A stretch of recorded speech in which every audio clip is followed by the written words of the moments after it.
Je suis sur le point de vous révéler un secret, un ingrédient qui manque dans la plupart des formules de réussite actuelles.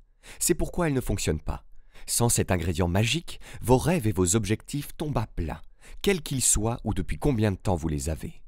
Mais avec cet ingrédient magique, vous pouvez accomplir tout ce que vous voulez, et cela s'appelle l'autodiscipline.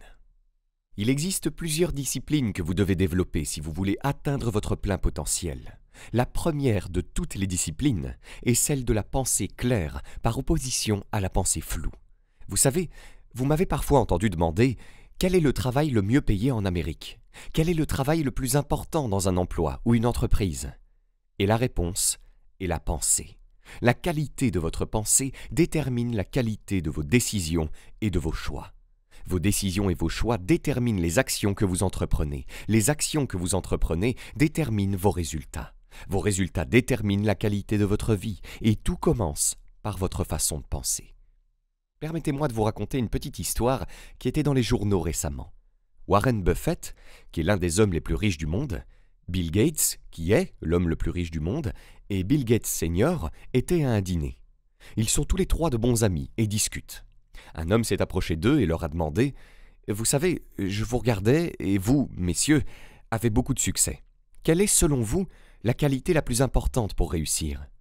Et tous les trois, selon un spectateur, ont interrompu leur conversation, se sont retournés et ont dit simultanément « La concentration ». La concentration est la condition la plus importante pour réussir dans notre monde actuel qui évolue rapidement. Si vous pouvez vous concentrer, vous pouvez réussir. Et si vous ne pouvez pas, vous ne pouvez pas.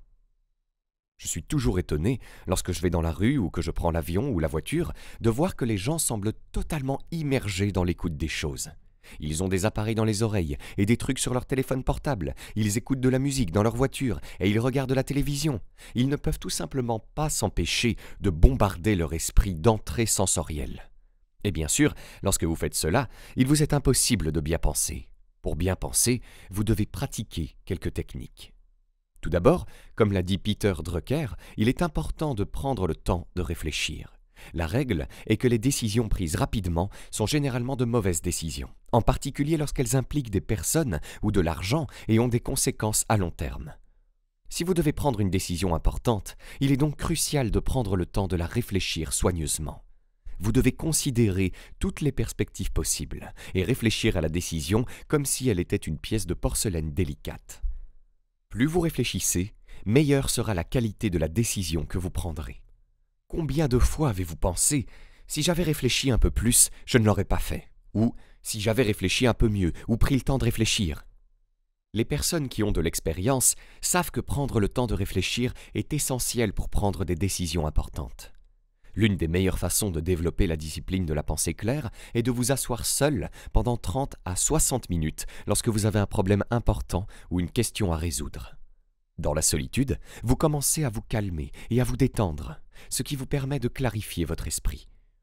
C'est comme un seau d'eau limoneuse que l'on laisse reposer. L'eau devient alors claire. De même, en vous calmant et en laissant votre esprit se reposer, vous pouvez accéder à des idées et des solutions créatives. Concentrez-vous sur votre respiration, détendez-vous et laissez les idées venir à vous. C'est une expérience merveilleuse qui peut vous aider à trouver des solutions à des problèmes et des objectifs importants. Maintenant, voici une autre façon de mieux réfléchir. Prenez une feuille de papier et suivez cette règle. Réfléchissez sur papier. Notez chaque détail, comment les choses se sont passées, ce qui se passe actuellement, les problèmes, les préoccupations, le coût, les personnes impliquées. Notez tout, encore et encore. La chose la plus étonnante qui se produit alors est que la bonne décision vous saute aux yeux. Tout devient clair, mais vous n'auriez pas trouvé cette solution super consciente si vous n'aviez pas pris le temps de réfléchir sur papier. Aristote a dit un jour que la sagesse, qui est le plus grand de tous les désirs humains, est la capacité de prendre de bonnes décisions.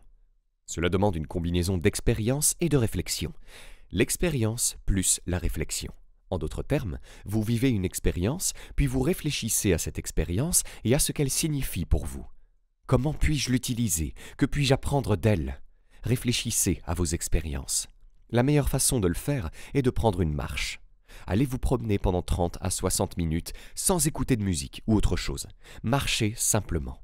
Pendant que vous parlez et réfléchissez à quelque chose qui se passe au travail ou à la maison, vous serez étonné de la qualité des idées qui vous viendront à l'esprit. Une bonne façon de mieux réfléchir est de se demander, surtout si vous êtes frustré ou si vous rencontrez des difficultés, quelles sont mes hypothèses? Qu'est-ce que je suppose de la situation qui pourrait être incorrecte? Et si mes hypothèses de base sur cette relation, ce travail, ce produit ou service, ou cet investissement, étaient fausses, que ferais-je alors? Et voici la clé d'une bonne réflexion. Être ouvert à faire quelque chose de complètement différent. Soyez ouvert à la possibilité d'admettre que vous pourriez avoir tort et de faire quelque chose de complètement différent. Cela permet d'ouvrir votre esprit et votre perspective pour que vous puissiez voir toutes sortes de possibilités que vous n'aviez peut-être pas vues auparavant. Donc, la première discipline pour bien réfléchir est de penser clairement. C'est la discipline pratiquée par les personnes les plus prospères, les plus heureuses et les plus riches de notre société. La deuxième grande discipline est celle de la fixation d'objectifs quotidiens. Mettez vos objectifs par écrit. Tous les objectifs doivent être écrits, d'ailleurs. Si vous ne les écrivez pas, ce ne sont pas des objectifs, ce sont simplement des souhaits. Et comme on dit, un souhait est simplement un objectif sans énergie. Mettez vos objectifs par écrit, écrivez-les de manière très spécifique et claire. Et chaque matin, réécrivez vos objectifs majeurs à la première personne du singulier, comme s'ils étaient déjà atteints. Par exemple, si votre objectif est de gagner 50 000 $ par an, écrivez chaque matin « Je gagne 50 000 $ par an ». Si votre objectif est de peser un certain nombre de kilos ou de profiter d'un certain type de vie, écrivez vos principaux objectifs à la première personne du singulier comme s'ils étaient déjà atteints aujourd'hui, chaque matin. Ensuite, chaque soir, prenez 5 à 10 minutes au lieu de regarder la télévision. Juste avant d'allumer la télévision, dites « Attendez une seconde, je dois revoir mes progrès ». Asseyez-vous et passez en revue ce que vous avez accompli au cours de la journée et demandez-vous « Qu'est-ce que j'ai fait de bien aujourd'hui qui m'a fait avancer vers mes objectifs ?» Et « Que ferais-je différemment si je devais recommencer aujourd'hui ?» Ces 4 étapes consistent à écrire et réécrire vos objectifs chaque matin, à les revoir le soir et à vous poser ces 2 questions. Qu'est-ce que j'ai fait de bien aujourd'hui qui m'a fait avancer vers mes objectifs? Et que ferais-je différemment si je pouvais revivre cette journée? Si vous vous posez ces 2 questions au cours des 30 prochains jours, vous accomplirez plus que ce que vous avez accompli au cours des 6 derniers mois. Car chaque fois que vous écrivez vos objectifs, vous les programmez dans votre subconscient. Lorsque vous les programmez dans votre subconscient, vous créez un champ de vibration dans votre cerveau. Et la loi de l'attraction, basée sur ce champ de vibration, attire dans votre vie les personnes et les circonstances qui s'harmonisent avec vos pensées dominantes. Tout le monde ici a fait l'expérience de commencer à lire sur un sujet, de penser à un sujet, de s'intéresser à un sujet, et soudain, vous avez commencé à attirer dans votre vie des livres, des magazines, des articles, des conversations, des personnes, des occasions de développer ce sujet. Si vous avez déjà fait cette expérience, ce que vous faites, c'est que vous créez un champ de force que nous ne pouvons pas expliquer scientifiquement, mais c'est un champ de vibration qui part de vous et attire dans votre vie tout ce dont vous avez besoin pour réaliser vos objectifs dominants. Je vous promets ceci, si vous faites cela pendant 1 jour, en fait 21 jours suffisent, votre vie entière va changer. Vous verrez des changements étonnants. À chaque séminaire, les gens viennent me voir et me disent « C'était incroyable. J'ai commencé à écrire mes objectifs tous les jours, j'en ai atteint 8 en 6 mois. J'en ai accompli 5 en 1 semaine. J'ai accompli la plupart d'entre eux en 12 mois. Ça a transformé ma vie. » Donc, tout ce que je vous demande de faire, si vous ne le faites pas déjà, c'est d'essayer. Maintenant, la 3e discipline est la discipline du courage. Le courage signifie que vous avez la capacité, que vous avez la volonté d'affronter vos peurs. Parce que ce que j'ai découvert au fil des ans, c'est que les gens courageux ne sont pas des gens qui n'ont pas peur. Ce sont simplement des personnes qui maîtrisent leur peur. Ce sont simplement des personnes qui font face à leur peur, qui affrontent leur peur. Et Mark Twain l'a dit il y a de nombreuses années, « En ce qui concerne la peur, faites la chose que vous craignez et la mort de la peur est certaine. » Maintenant, la peur et le courage ont tendance à être des habitudes. Si vous avez peur et que vous cédez à la peur et que vous reculez, cela devient une habitude de reculer chaque fois que vous avez peur ou que vous êtes incertain. Si vous avez peur et que vous vous forcez à affronter la peur, cela devient une habitude d'affronter la peur chaque fois que vous trouvez quelque chose qui vous effraie. Vous constaterez que la plupart des peurs disparaissent lorsque vous les affrontez. La plupart des peurs, les peurs de l'échec, les peurs du rejet, les peurs de la perte, les peurs de la douleur, les peurs de la limitation, les peurs de la perte d'une relation, sont révélées pour aider. La plupart de ces peurs disparaissent lorsque vous les affrontez de front.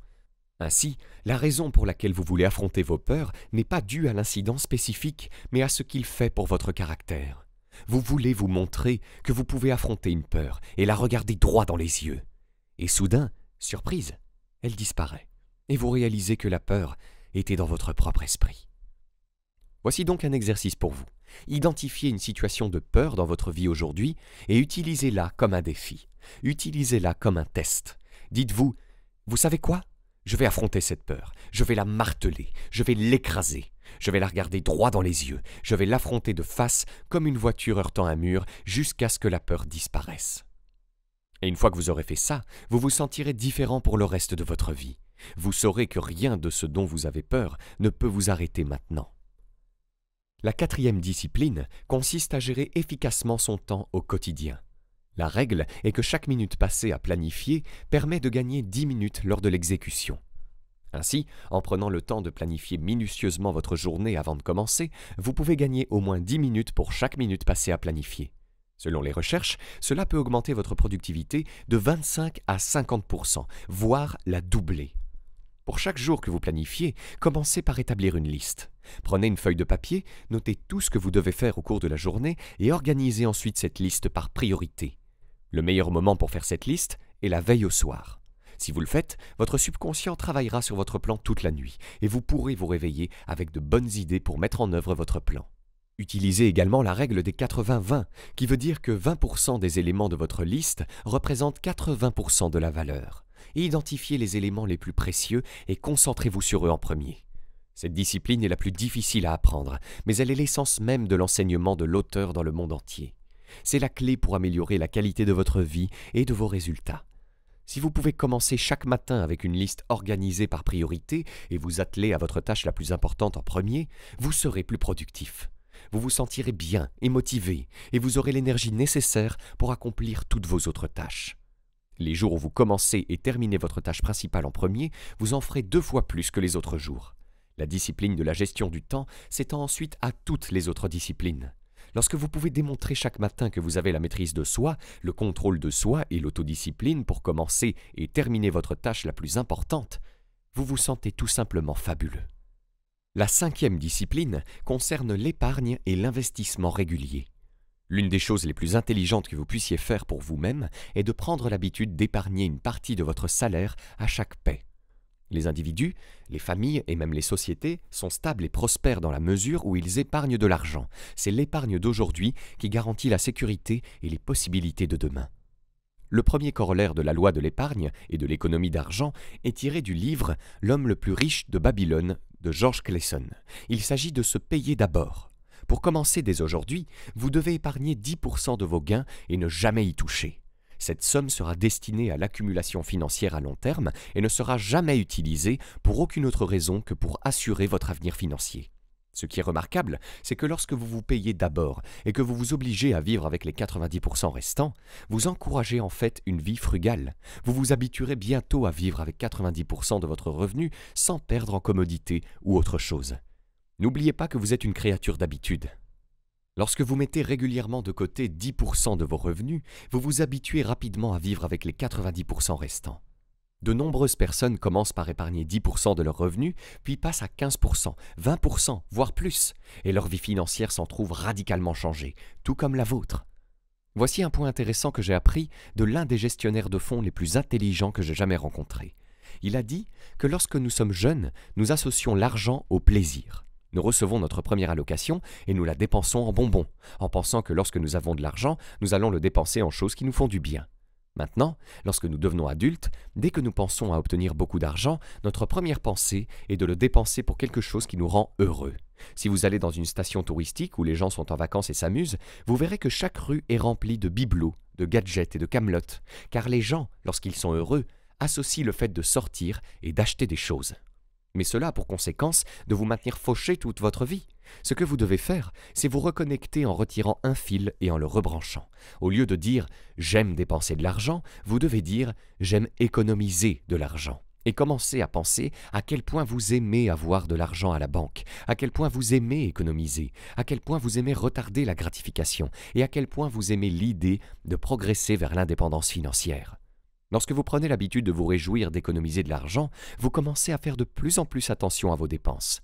Bientôt, vous prenez l'habitude de vivre avec moins que ce que vous gagnez et vous changez votre façon de penser de « j'aime dépenser » à « j'aime économiser ».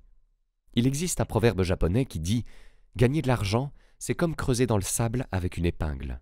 Perdre de l'argent, c'est comme verser de l'eau sur le sable. » Il est facile de perdre de l'argent, mais difficile d'en gagner et de le garder, et c'est la discipline la plus importante de toutes. Une autre discipline consiste à payer en espèces le plus souvent possible et pour la plus grande partie possible. Débarrassez-vous de toutes vos cartes de crédit, à l'exception d'une seule, et n'utilisez celle-ci que lorsque vous en avez besoin. Le fait même de payer en espèces vous hypersensibilise vraiment à ce qu'il vous en coûte et vous pousse à dépenser moins d'argent.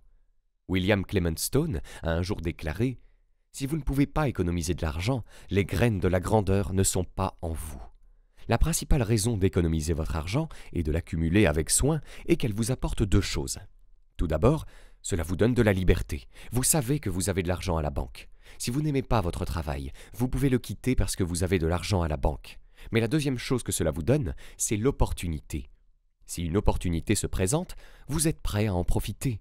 Vous n'avez pas à dire « Je suis désolé, je n'ai pas d'argent, je ne peux pas me le permettre, je suis fauché. » Et les gens se contentent de hocher la tête, d'avoir pitié et de s'en aller. En tant qu'adulte, vous devriez toujours avoir de l'argent de poche de côté, et lorsque vous en avez, vous vous sentez bien dans votre peau. La différence entre une personne avec un peu d'argent et une personne sans argent, c'est le jour et la nuit.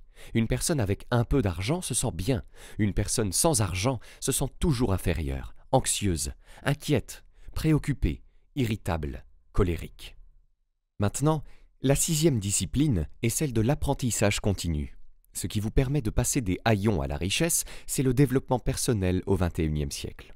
Comme le dit Peter Drucker, les connaissances et les compétences sont les clés du XXIe siècle, et la seule chose qui sera pertinente, la seule compétence qui sera pertinente au XXIe siècle, c'est la capacité d'apprendre de nouvelles compétences, car pratiquement tout ce que vous savez devient obsolète à un rythme rapide. Stephen Covey dit que votre base de connaissances actuelle a une demi-vie de 2 ans. Ce qui signifie que la moitié de tout ce que vous savez ne sera plus pertinent d'ici 2 ans et la moitié de plus dans 2 ans. Donc, si vous n'apprenez pas et n'améliorez pas continuellement vos connaissances et compétences, vous ne resterez pas au même niveau. Comme le dit Pat Riley, l'entraîneur de basket-ball, si vous ne vous améliorez pas, vous vous détériorez. Si vous n'apprenez pas constamment, vous prenez en fait du retard. Voici donc les 3 clés de l'apprentissage continu. La première est de lire dans votre domaine pendant 30 à 60 minutes par jour. En d'autres termes, éteignez la télévision, la radio, mettez de côté le journal et lisez simplement dans votre domaine. Les meilleurs endroits pour lire d'ailleurs sont les livres. Lisez les livres les plus vendus, écrits par les personnes qui ont le plus de succès dans votre domaine, car les livres contiennent une foule de richesses qui peuvent vous permettre de fonctionner à un niveau bien plus élevé et d'obtenir des résultats bien meilleurs que ceux que vous pouviez obtenir auparavant. Au fil des ans, d'innombrables personnes ont déclaré que le fait de lire 1 heure par jour avait doublé ou triplé leurs revenus en l'espace d'1 an. La deuxième chose que vous pouvez faire est de suivre tous les cours que vous pouvez. Les cours et séminaires proposés dans votre domaine et donnés par des professionnels sont des cours qui ont été développés pendant des années et des années. Ils ont été testés et testés et testés.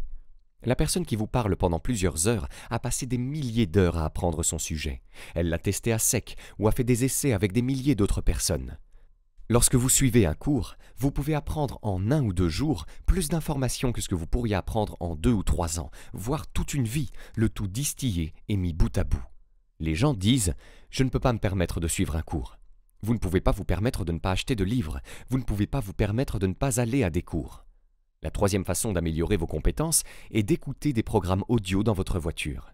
Voici un point intéressant.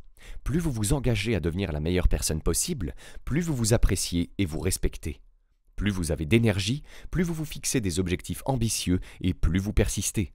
Lorsque vous investissez en vous-même et améliorez vos compétences en lisant et en apprenant, vous vous dites « Waouh, je suis une personne avec un grand avenir et il ne tient qu'à moi de maximiser mon potentiel. » Votre estime de soi augmente, votre respect de soi augmente, votre sentiment de fierté personnelle augmente et vous commencez à être promu et payé davantage dans tous les domaines de votre vie. La 7e discipline consiste à travailler dur. Rien ne peut vous aider davantage que de développer une réputation de travailleur acharné. Dans les études sur les millionnaires autodidactes, ils ont déclaré Je n'avais pas une meilleure éducation, de meilleurs talents ou plus de connaissances, mais j'étais prêt à travailler plus dur que quiconque. La plupart des millionnaires autodidactes travaillent 60 à 70 heures par semaine, pendant 5, 10, 15 ans avant de réussir. La plupart des autres personnes tentent de s'en sortir en travaillant 5 jours par semaine, mais ne travaillent pas très dur pendant ces 5 jours. Ce qui est intéressant, c'est que Thomas Jefferson a un jour déclaré « Croyez-vous en la chance ?» On lui a demandé. Il a répondu oui et a ajouté « Je crois en la chance, et plus je travaille dur, plus j'en ai. Plus vous travaillez dur, plus vous avez de chance. Plus vous travaillez dur, plus vous avez d'opportunités. Plus les portes s'ouvrent à vous, plus vous voyez d'opportunités. » Il y a une tendance actuelle aux États-Unis à vouloir s'amuser au travail. Mais le travail n'est pas censé être amusant. Le travail n'est pas un parc ou un bac à sable. Le travail n'est pas l'école. Le travail, c'est le travail. Vous allez au travail pour travailler tout le temps. Ne vous inquiétez pas pour le plaisir. Amusez-vous plus tard, sachant que vous avez fait un excellent travail et que vous avez accompli beaucoup de choses. Et enfin, travaillez 1 heure de plus. Soyez le dernier à partir. Soyez la personne qui éteint les lumières. Si vous observez une start-up, une entreprise dirigée par quelqu'un qui va de l'avant, vous constaterez que le propriétaire de l'entreprise est généralement le premier arrivé, qu'il travaille toute la journée et qu'il est généralement le dernier à partir. Le propriétaire de l'entreprise travaille généralement le samedi et le dimanche.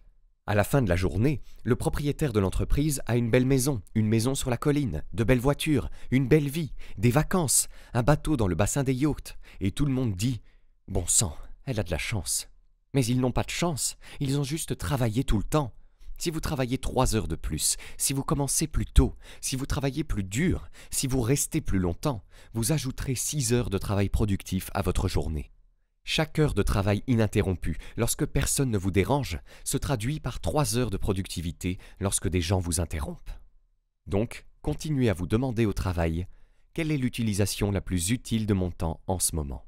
et faites seulement ça. À présent, vous pouvez découvrir gratuitement 5 idées de chaîne YouTube pour générer 1 000 € par mois sans montrer votre visage, en cliquant sur le premier lien dans la description de cette vidéo. Et si vous avez aimé cette vidéo, cliquez sur le bouton j'aime et abonnez-vous à la chaîne maintenant pour ne rien rater.